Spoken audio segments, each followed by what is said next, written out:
For Americans struggling to pay rent right now, the CDC's eviction moratorium is a lifeline. And today, a federal judge ruled the CDC doesn't actually have the authority to issue it.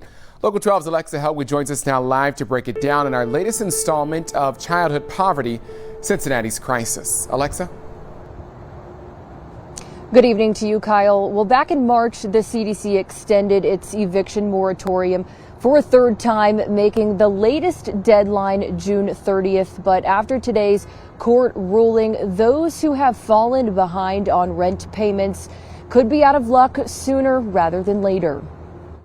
For American renters hit hard by the COVID-19 pandemic, many will likely feel the impact 6 weeks early.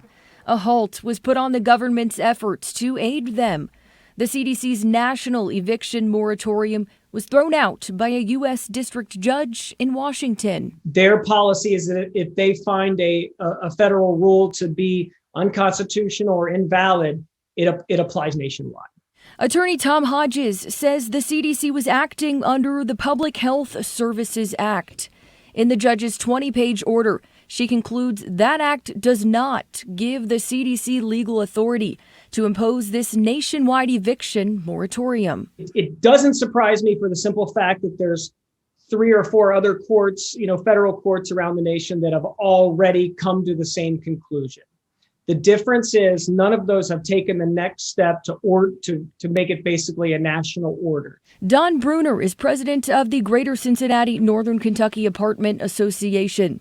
This was an outcome he hoped to see. But it still doesn't change, as I said, the fact that we're not looking to evict people. We want them to get the funding that's there for them to be able to retain their home. The federal government is giving $25 billion to millions of renters and landlords stuck in limbo. Until the D.C. Circuit Court of Appeals would take action to stay the order or reverse the order, it would remain in effect.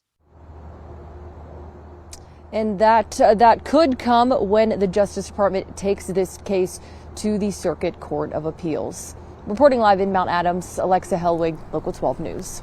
Alexa, thank you. The judge's decision does not affect state or local restrictions on evictions.